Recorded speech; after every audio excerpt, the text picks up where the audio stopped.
ध्यान से सुनिएगा। डॉक्टर अंबेडकर इसी हिंदुस्तान के थे, इंतकाल कर गए। इंतकाल से पहले वो इस्लाम को कबूल करना चाहते थे, कलमा पढ़कर मुसलमान होना चाहते थे, लेकिन कलमा नहीं पढ़ा, इस्लाम को ठुकरा दिया। क्यों? मौलाना अली मियां नदवी रहमतुल्लाह अलैह आए, का डॉक्टर साहब इस्लाम पेश करता हूँ, इस्लाम कबूल कर लीजिए। का डॉक्टर साहब ने जवाब दिया तो आपके पैर के नीचे से जमीन निकल जाएगी, कलेजा मुंह को आ जाएगा। डॉक्टर साहब ने कहा कि मौलवी साहब, आप चेहरे से मुसलमान नजर आ रहे हैं, कपड़े से मुसलमान नजर आ रहे हैं, बाल से दाढ़ी से मुसलमान नजर आ रहे हैं, मैं आपका भी एहतराम करता हूँ, आपके इस्लाम का भी एहतराम करता हूँ, लेकिन कलमा पढ़कर मुसलमान इसलिए नहीं होता कि 90% हिंदुस्तान का मुसलमान मुझको मुसलमान नजर ही नहीं आता। बेटी की शादी हो रही है, बाप आया, मुबारक हो, फूल का हार लेकर के बाप ने बेटी के गले में डाल दिया। बेटी ने पूछा कि बेटी ने अब्बा से पूछा, अब्बा ये हार क्यों मेरे गले में डाल रहे हो? का तुम्हारे लिए रिश्ता मिल गया, मालदार लड़का है, सोने की दुकान है, सोनार है, जब शादी होगी तुम उसकी बीवी बनोगी, तुमको जेवर पहनाएगा, कान में भी नाक में भी जेवर पहनाएगा। तो बेटी ने कहा, अब्बा हुजूर मेरी मर्जी चलेगी, आपकी इजाजत होगी, मेरी मर्जी होगी। पहले ये बताइए कि जिस लड़के का आप पैगाम लेकर के आए हैं उस लड़के के सर पर टोपी है? कहा कि नहीं, जुमा के दिन टोपी आती है, उसके बाद उतर करके जेब में चली जाती है। कहा, अब्बा हुजूर उस लड़के के चेहरे पर दाढ़ी है? कभी तो कुंवारा है, शादी करने के बाद दाढ़ी रख ले। कहा, अब्बा हुजूर जब वो मालदार है तो उसने हज किया है? तो बाप ने कहा, अभी क्या जल्दी है, जब हर चीज से रिचार्ज हो जाएगा, लाठी पर आ जाएगा, कमर झुक जाएगी, हज को चला। तो बेटी ने कहा, अब्बा हुजूर मुझको रिश्ता मंजूर नहीं है। कहा, बेटी अपने पैर पर कुल्हाड़ी मार रही हो, इतना अच्छा रिश्ता मिला, 7 डिबिया तेल जला करके मिला, उसके बाद ये रिश्ता नहीं मिलेगा। तो बेटी ने कहा, अब्बा हुजूर जिस रिश्ता को आप रिश्ता समझ रहे हो वो मेरे पैर की धूल के बराबर नहीं है। जिस लड़के के सर पर टोपी नहीं है वो उसको खुदा का लिहाज नहीं है, जिस लड़के के चेहरे पर दाढ़ी नहीं उसको नबी का लिहाज नहीं है, जिस लड़के ने हज नहीं किया उसको खुदा का एहतराम नहीं है, नबी का एहतराम नहीं है। अब्बा हुजूर अगर मैं उसकी बीवी बन गई मेरा क्या ख्याल करेगा? मुझको सोना नहीं चाहिए, नबी की सुन्नत चाहिए। जिस बच्चे को देखेंगे आप जितना ज्यादा काला होगा उसकी माँ उतना ज्यादा साबुन लगाएगी, किसी तरह ये कालिया गोरा हो जाए, लेकिन वो साबुन तो काला हो जाता, वो कालिया गोरा नहीं होता, आसमान से ही काला है। लेकिन कुर्बान जाइए उस माँ के ऊपर, उस काले बेटे को भी वो चौधरी का चांद समझती है। एक जवान ने दस्तक दी दरवाजे पर, बेटी का बाप निकल करके आया, दरवाजा खोला तो देखा काला खड़ा है, होंठ मोटे मोटे हैं, निहायत काला है, बदसूरत उसकी ख्याल में है। पूछा कि क्यों आए हो? कहा तुम्हारी बेटी का रिश्ता मांगने के लिए आए। कहा रांची से आए हो? हाफ पागल हो या फुल पागल हो? अपना चेहरा तो आईने में देख लिया होता। मेरी बेटी खूबसूरत है, तुम बदसूरत हो। मेरी बेटी मालदार है, तुम गरीब हो, नौकर हो, नौकर चाकर हो, तुमको रिश्ता कैसे मिल सकता? बेटी सुन रही थी कि अब्बा हुजूर मुझको रिश्ता मंजूर है। आपने आने वाले को देखा कि काला है, आपने भेजने वाले को नहीं देखा कि कमली वाला है। ताज़ीम की है जिसने मोहम्मद के नाम की, खालिक ने उस पे आतिशे दोज़ख हराम की। तेरे मकाम का तो खुदा ही को इल्म है, जन्नत तो है जगह तेरे अदना गुलाम की। इस तरह तौबा से रंगे दिल बदलते जाइए, सुन्नतों तौहीद के सांचे में ढलते जाइए। जन्नतुल फिरदौस में जाने की ख्वाहिश हो अगर, जन्नतुल फिरदौस में जाने की ख्वाहिश हो अगर, जन्नतुल फिरदौस में जाने की ख्वाहिश हो अगर, नक्श पाए मुस्तफा पर आप चलते जाइए, नक्श पाए मुस्तफा पर आप चलते जाइए। कुरान के हवाले से पैगाम सुनने के लिए तैयार है? जोश के साथ हाथ उठा दीजिए इंशाअल्लाह। इंशाअल्लाह बार रोज पढ़ेंगे कुरान, कभी कभी हाथ उठाइए इंशाअल्लाह। खैर, कन्या के भी मामू, दूल्हा के भी मामू, दोनों तरफ हाथ उठा लें। अल्लाह आपको जज़ाए खैर दे। जैसा भी सुनने बहुत अच्छा सुन रहे। अचानक आपसे सवाल हो जाता है, अगर मैं भी आपकी जगह होता, अचानक सवाल होता, मैं भी फंस जाता। परेशान होने की बात नहीं है, दायां बायां चलता रहता है। चौथा पैगाम आपकी खिदमत में कुरान के हवाले से लेकर के आ रहा हूं। बड़ी अजीब बात है, अजीब चीज है कुरान। साइंस आज कह रही है जहां पानी है वहां जिंदगानी है। साइंस आज कह रही है कि जहां पानी है वहां जिंदगी है, जिंदगी जहां है वहां पानी है, पानी के बगैर जिंदगी नहीं है। आज साइंस कह रही है। कुरान ने 1400 साल पहले कह दिया कि कायनात पानी के बगैर है ही नहीं। साइंस आज की कह रही है कि चांद और सूरज में बेटा और मां का रिश्ता। चांद को अलग रोशनी नहीं है, सूरज से रोशनी मिलती है, जैसे मां से बेटा को दूध मिलता। आज कह रही है साइंस के सूरज मां है और चांद बेटा है। और कुरान ने 1400 साल पहले कह दिया कि सूरज मुअन्नस है, औरत है, चांद मुज़क्कर है, मर्द है। तीसरे नमूने पर बहुत ध्यान रखिएगा। साइंस को आज इल्म हुआ कि ये इंसान का सर से लेकर के पैर तक में सेंटर पॉइंट क्या है, तो ये पेशानी है। साइंस आज कह रही है। और कुरान ने 1400 साल पहले कह दिया कि सजदे में जो चीज अल्लाह के लिए झुकती है वो सर है, और सर झुकता है असल है सजदा नमाज का असल हिस्सा। अच्छा, एक बात है, हर मशीन में पता चल जाता है कि अंदर क्या है, बीमारी क्या है, लेकिन एक बीमारी का इलाज आज तक कोई मशीन नहीं बता सकी कुरान के अलावा। आपका दिल जिंदा है या मुर्दा, ये कुरान ही बताएगा। आपकी दुआ कबूल होती है या नहीं, ये कोई आलिम नहीं बता सकता, लेकिन कुरान बता देगा। खुदा से आपको ताल्लुक है कि नहीं, ये कोई आलिम नहीं बता सकता, लेकिन कुरान बता देगा। कुरान अगर दिल में है तो ये दिल जिंदा, कुरान इस दिल के अंदर नहीं है तो ये दिल मुर्दा। कुरान पर अमल है तो दुआ कबूल है, कुरान पर अमल नहीं है तो दुआ कोई कबूल नहीं। कुरान से ताल्लुक है तो अल्लाह से ताल्लुक है, कुरान से ताल्लुक नहीं तो गारंटी है अल्लाह से कोई ताल्लुक नहीं। एक आदमी की शादी हो गई, ध्यान से सुनिए, जल्दी से, बहुत तेजी के साथ आपका जलसा निकल रहा है, और आपकी हालत ऐसी हो गई है कि जलसे को 2 रात भी चलाया जाए तो आप थकेंगे नहीं, लेकिन सुनाने वाले का पंचर हो जाए, ये गलती नहीं करेंगे। 1 साल हुआ निकाह के बाल बच्चा नहीं, 2 साल हुए निकाह को बाल बच्चा नहीं। लोगों ने कहा यार तू कैसा मर्द है, शादी हो गई 2 साल हो गए, कोई कैलेंडर छप नहीं रहा। अब ये मुंह छुपा करके चल रहा, किसको किसको जवाब दे। रात के सन्नाटे में हाथ उठाया, अल्लाह से कहता मालिक किस किस का सामना करूं, किस किस को क्या जवाब दूं। कोई बेटा नहीं, बेटा छोड़ दो, एक बेटी ही दे दो, इज्जत आबरू रख लो। कबूलियत की घड़ी घूम रही थी, मालिक ने बेटी दे दिया। उसने अल्लाह से वादा कर लिया, मालिक तूने बेटी दिया है, जब इसकी शादी होगी इसको दुनिया की हर दौलत देकर के रुखसत करूंगा। कबूलियत की घड़ी थी, दुआ कबूल हो गई, बेटी मिल गई। जब बेटी जवान हुई तो जेब में फूटी कौड़ी। बड़ा मायूस हुआ कि अल्लाह से वादा किया था हर दौलत दे करके बेटी को रुखसत करूंगा, अब तो जेब में फूटी कौड़ी नहीं है।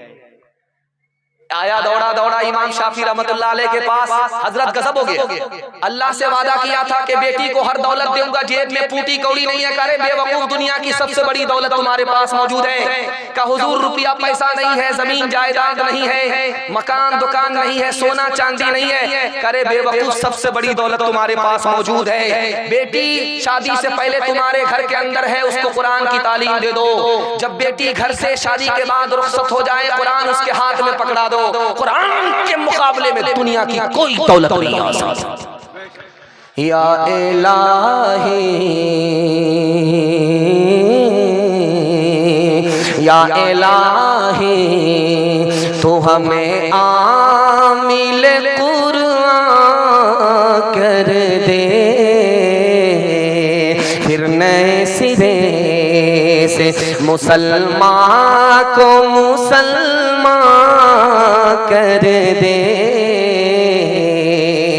वो पैगंबर जिसे सरताज रसूल कहते हैं, उसकी उम्मत को ज़रा ताबे कुरान कर दे, उसकी उम्मत को। छोटे छोटे बच्चे आपके मौजूद हैं, मैं इनके वास्ते दुआ करता हूँ अल्लाह इल्म और हुनर से इनको मालामाल फरमाए। हमारे बच्चे 3 चीजों में भी पीछे, नौकरी में पीछे है, 200 में 2 बच्चे, सिर्फ 2 जवान नौकरी करते, 98 गोल। हमारे जवान 3 चीज, दूसरी चीज में पीछे हैं, तिजारत में पीछे। 100 में सिर्फ 5 जवान तिजारत करते हैं, 95 गोल। हमारे जवान किस में पीछे हैं? इल्म हासिल करने में। 62% मर्द जाहिल हैं, 72% औरत जाहिल। 3 चीजों में हमारे जवान पीछे। आप अपने छोटे छोटे बच्चे पर 3 एहसान करते हैं, इसको बहुत ध्यान से सुनिएगा, पूरे जलसे का खुलासा। इसकी हिफाजत हो गई, पूरे जलसे की हिफाजत हो जाएगी। जलसा बिल्कुल आपका मुख्तसर हो गया। आप हमारी इस तरह आबरू का सामान कर रहे हैं कि मेहमान के सामने बैठे हुए हैं।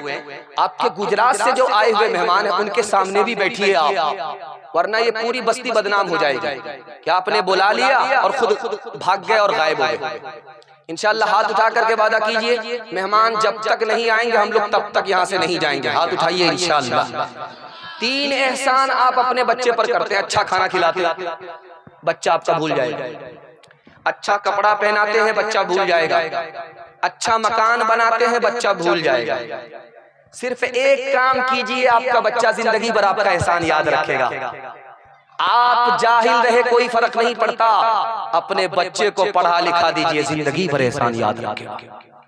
आप धरती पर बैठे हुए हैं, ये खेत है, इसमें धान की खेती हुई है। किसान को 4 काम करना पड़ता है, आप सिर्फ बच्चे के लिए 4 काम कीजिए। मैं मसनद रसूल पर गारंटी लेता हूं, अल्लाह आपके बच्चे को हीरा बना दे। किसान को अच्छी फसल मिलती है, आपको अच्छी नस्ल मिलेगी। किसान को अच्छा गल्ला मिलता है, आपको अच्छा बच्चा मिलेगा। सिर्फ 4 ही काम आपको करने हैं, मोटे मोटे काम। इसको बहुत ध्यान से सुनिए। जब किसान पहला काम करता है तो खेत तैयार करता है, चाष करता है, समार करता है, चौकी देता है, इसको बिल्कुल हलवा बनाता है। ये खेत मिसाल है माँ की। माँ जितनी नेक होगी उसकी कोख का बच्चा उतना नेक होगा। किसान का दूसरा काम बीज लाता है, मकई का बीज लाएगा, धान का बीज लाएगा, अच्छा से अच्छा बीज लाएगा। ये बीज मिसाल है बाप की। बाप जितना अच्छा होगा उसकी कोख का बच्चा उतना अच्छा। तीसरा काम किसान क्या करता है? वक्त पर पानी देता है, वक्त पर खाद देता है। ये वक्त पर पानी, वक्त पर खाद क्या है? जब स्कूल का वक्त हो जाए बच्चे को स्कूल भेजिए, जब मदरसे का वक्त हो जाए बच्चे को मदरसा भेजिए। अभी साइकिल बट रही है, पूरे मोहल्ले के बच्चे आ गए, ई कदर आ कदर, ई कदर आ कदर, ई कदर आ कदर। 1 दर्जन बच्चे को एक बाप लेकर के आ रहा। अब मास्टर साहब भी परेशान, ये सब आपका है तो गिनती करनी पड़ेगी, मुझे भी मालूम। याद रखिए, साइकिल जब बढ़ती है तो बच्चा स्कूल में, मदरसे में, और साइकिल जब बढ़ गई तो बच्चा मदरसे में, स्कूल में नहीं है। तो मैं लिख करके जा रहा हूं, आपको सिर्फ साइकिल मिलेगी, आपके बच्चे को इल्म नहीं मिलेगा। चौथा काम किसान क्या करता है? फाजिल घास निकालता है, अथवा बथुआ सतुआ सबको बाहर निकालता है। जंगल को, जंगल झाड़ को खेत से निकालता है ताकि अच्छा गल्ला आए, अच्छी फसल आए। बच्चे को गलत माहौल से निकालना पड़ेगा, इस स्क्रीन टच मोबाइल से दूर रखना पड़ेगा। बाप ड्राइवर, बेटा खलासी, गाड़ी का नंबर 786। आपका बच्चा जिंदगी भर के लिए मोबाइल छोड़ देगा। मैं एक रास्ता बता रहा हूं, आप बहुत ध्यान से सुनिएगा। आपका बच्चा जिंदगी भर मोबाइल नहीं देखेगा। काम आपको सिर्फ एक ही करना है, जब बच्चा घर आए मोबाइल छुपा दीजिए। आप खुद मत देखिए, कुरान भी नहीं सुनना, बयान भी नहीं सुनना, खुद भी मत देखिए, मोबाइल को आप छुपा करके रखिए। जब बच्चा घर से बाहर निकले तो मोबाइल निकालिए, आप देखिए। 1 हफ्ता आप पाबंदी कीजिए, इंशाअल्लाह 1 साल के लिए आपके बच्चे के हाथ से मोबाइल छूट जाएगा। जिस बच्चे ने मोबाइल छोड़ दिया उसी को इल्म और हुनर हासिल होगा। जिस बच्चे ने मोबाइल को पकड़ा वो इल्म और हुनर से महरूम हो जाएगा। हाथ उठाइए, रोते हुए बच्चे को मोबाइल देकर के हंसाएंगे इंशाअल्लाह। सो जा मेरी आंख के तारे, सो जा मेरे लाल, सो जा मेरी आंख के तारे, सो जा मेरे लाल। दुनिया ने फैला रखे हैं हिर्स और हवस के जाल, सो जा मेरी आंख के तारे, सो जा मेरे लाल। होके जवां बातिल की खेती को कर दे बर्बाद। दुनिया में तो शाद रहे तो उक़बा में भी शाद। सूरज के मानिंद दरख्शां हो तेरा इक़बाल, सो जा मेरी आंख के तारे, सो जा मेरे लाल। फलस्तीन को सामने रखिए और मेरा पैगाम बहुत ध्यान से सुनिएगा। अगर आप उठ करके यहाँ से चले जाते हैं तो हमदर्दी में कमी आ जाएगी। ध्यान से सुनिएगा, फलस्तीन का पैगाम आपकी खिदमत में आ रहा है और आपके अंदर ईमान की ताकत और हरारत पैदा हो गई है। उस वक्त ये पैगाम आ रहा है और आप पेशानी की आंख से उसी तरह सुनिए जैसा आपने सुनने का हक अदा किया है। अल्लाह फलस्तीन को आजाद फरमाए, फलस्तीन की मदद फरमाए, फलस्तीन की तरफ से लड़ने वाले को अल्लाह भरपूर कामयाब फरमाए।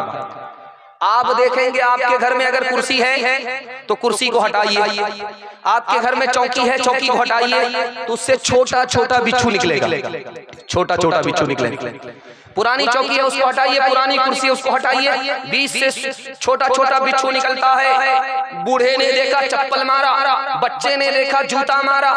उस बिच्छू ने न बूढ़े को काटा था न बच्चे को काटा था, लेकिन बूढ़े ने और बच्चे ने जैसे ही उस बिच्छू को देखा जूता मारा, चप्पल मारा। गुलसिता में शेख सादी रहमतुल्लाह अलैह ने लिखा कि बिच्छू ने काटा नहीं, फिर भी बच्चे ने उसको जूते से मारा। बूढ़े को काटा नहीं, बूढ़े ने उसको जूते से मारा। क्यों जानते हो? जैसी करनी वैसी भरनी। जब बिच्छू अपने माँ के पेट में था, छोटा था, उसकी माँ ने उसको संभाला। जैसे ही वो बड़ा होता गया अपने माँ के पेट को फाड़ करके बाहर निकल गया। जिसने माँ पर सितम ढाया आज दुनिया उसकी जूते से खबर ले रही है। इस्राइल 70 साल से फलस्तीन पर सितम ढा रहा था, अल्लाह ने हमास का जूता उसकी खोपड़ी पर पड़वा दिया। आप देखेंगे बाजार में लोहार होता है, वो भाती चलाता है, लोहे को डालता है, आग खौलती हुई आग में लोहे को डालता है और जब लोहा बिल्कुल सुर्ख हो गया उसको निकाला और पानी में जैसे ही डालता है छन से लोहा बोलता है। आप गौर कीजिएगा, गौर करने वाली बात आपके सामने रखने के लिए जा रहा हूं। उस लोहार की भाती को जो लोहार चलाता है, मरे हुए चमड़े की भाती होती है, वो मरे हुए चमड़े की भाती। लोहा से ज्यादा ताकतवर वो चमड़ा भी नहीं है, लेकिन वो आग के अंदर गया, भाती की जो हवा निकली, भाप निकली, इतना ताकतवर लोहा गल गया। जब मजलूम की आह दिल से निकलती है तो बड़ा बड़ा जालिम गल जाया करता है। खालिक़े दो जहां अपने महबूब के उम्मती को न ऐसी सजा दीजिए।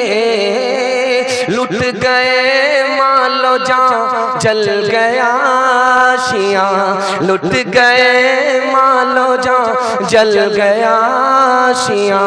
क्या खता थी हमारी बता दीजिए। शहर क्या गांव क्या मुल्क भर की फजा नारे नमरूद की इज्जत में है या खुदा। हमको ईमान बरा ही मुसा हो अता, उसको गुलजार जन्नत बना दीजिए। कितने फिरऔन ने फिर जन्म ले लिए, एक नहीं सैकड़ों हो गए, या खुदा हर मुसलमान हो मूसा से फत, या खुदा हर मुसलमान हो मूसा से फत, सबके हाथों में जोरे असा दीजिए। हाथ उठाइए। जब तक फलस्तीन आजाद नहीं होता है हम दिल से रात दिन फलस्तीन के लिए दुआ करते रहेंगे। हाथ उठाइए। चल अल्लाह जज़ाए खैर दे, आपका जलसा निकल गया। इतनी दूर में सफर करके इसी पैगाम के लिए आया था। आपने वाकई सुनने का हक अदा कर दिया और आपने हाथ उठा करके वादा किया है कि फलस्तीन के लिए दुआ करेंगे। आप यहाँ दुआ करेंगे, आसमान पर अल्लाह सुनेगा। बहुत जल्द वो आपकी पेशानी के आंख से फलस्तीन को आजाद होते हुए दिखा देगा।